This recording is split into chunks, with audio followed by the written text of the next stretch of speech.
ಇನ್ನು ಹೇಳಿ ಕೇಳಿ ರಾಹುಲ್ ಗಾಂಧಿ ಅವರು ಮತ್ತೆ ಫಾರಿನ್ ಟ್ರಿಪ್ ಹೊರಡ್ತಾ ಇರುವಂತಹ ಕಾರಣಕ್ಕಾಗಿ ಜನವರಿ 9ನೇ ತಾರೀಕಿನ ತನಕ ಅವ್ರು ಸಿಗಲ್ಲ, ಹಿಂಗಾಗಿ ಅಲ್ಲಿ ತನಕ ಯಾವುದೇ ಬದಲಾವಣೆ ನಡೆಯೋದಿಲ್ಲ ಅನ್ನುವಂಥದ್ದು ಕಾಂಗ್ರೆಸ್ಗೆ ಸಹಜವಾಗಿ ಕಾಂಗ್ರೆಸ್ ಮನೆಯಲ್ಲಿ ಕೆಲವರಿಗೆ ಇದು ನಿಟ್ಟುಸಿರು ಬಿಡುವಂಥ ವಿಚಾರ ಆಗಿದೆ.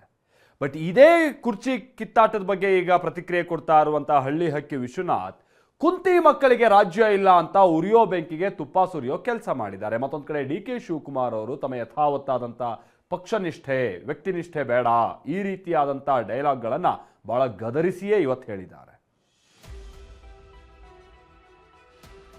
ಸಂಕ್ರಾಂತಿ ಬಳಿಕ ರಾಜ್ಯ ಕಾಂಗ್ರೆಸ್ನಲ್ಲಿ ಕ್ರಾಂತಿ ಆಗೋ ಸುಳಿವು ಸಿಕ್ಕಿದೆ. ಯಾಕಂದ್ರೆ ಲೋಕಸಭೆ ವಿಪಕ್ಷ ನಾಯಕ ರಾಹುಲ್ ಗಾಂಧಿ ವಿದೇಶದಿಂದ ವಾಪಸ್ ಬಂದ ಬಳಿಕ ರಾಜ್ಯದ ವಿಚಾರವನ್ನ ಕೈಗೆತ್ತಿಕೊಳ್ಳಲಿದ್ದಾರೆ. ಸಚಿವ ಸಂಪುಟ ಪುನರ್ರಚನೆ ವಿಚಾರವು ಮುನ್ನೆಲೆಗೆ ಬರಲಿದ್ದು ಸಚಿವ ಸ್ಥಾನದ ಆಕಾಂಕ್ಷಿಗಳ ಭರವಸೆ ಹೆಚ್ಚಿದೆ.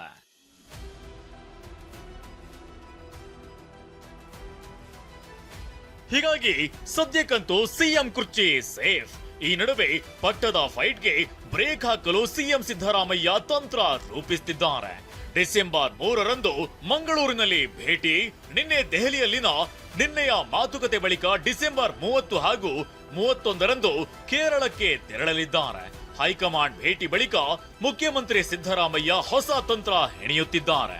ಮತ್ತೊಂದು ಕಡೆ ಕಾಂಗ್ರೆಸ್ ಸಂಸ್ಥಾಪನಾ ದಿನಾಚರಣೆಯಲ್ಲಿ ಭಾಗಿಯಾಗಿದ್ದ ಡಿಕೆ ಕಾರ್ಯಕರ್ತರೊಬ್ಬರಿಗೆ ವ್ಯಕ್ತಿ ಪೂಜೆ ಬೇಡ, ಪಕ್ಷ ಪೂಜೆ ಮಾಡಿ ಅಂತ ಹೇಳಿದ್ದಾರೆ.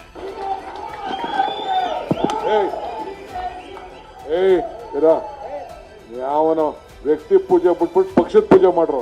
ಇನ್ನು ಹಳ್ಳಿ ಹಕ್ಕಿ ಎಚ್ ವಿಶ್ವನಾಥ್ ಕಾಂಗ್ರೆಸ್ನಲ್ಲಿನ ಬೆಂಕಿಗೆ ತುಪ್ಪ ಸುರಿದಿದ್ದಾರೆ. ಅಂತೂ ಇಂತೂ ಕುಂತಿ ಮಕ್ಕಳಿಗೆ ಅಧಿಕಾರ ಇಲ್ಲ ಎಂದಿದ್ದಾರೆ. ಈ ಕಾಂಗ್ರೆಸ್ ಯಾರಾದ್ರೂ ಒಬ್ಬ ಮಾತಾಡ್ತಾವ್ರೇನ್ರಿ?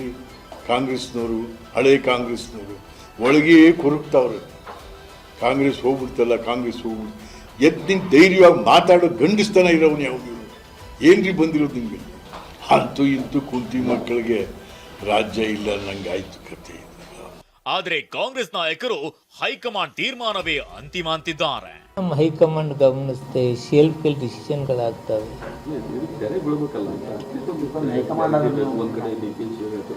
ಈ ಪ್ರಯತ್ನ ಮುಖ್ಯಮಂತ್ರಿ ಆಗೋದು ಪ್ರಯತ್ನ ನಡೆದೇ ಇರ್ತೈತಿ, ಇದು ಅವ್ರು ಮುಂದುವರಿಬೇಕಂತ ಪ್ರಯತ್ನ ನಡೆದೇ ಇರ್ತೈತಿ.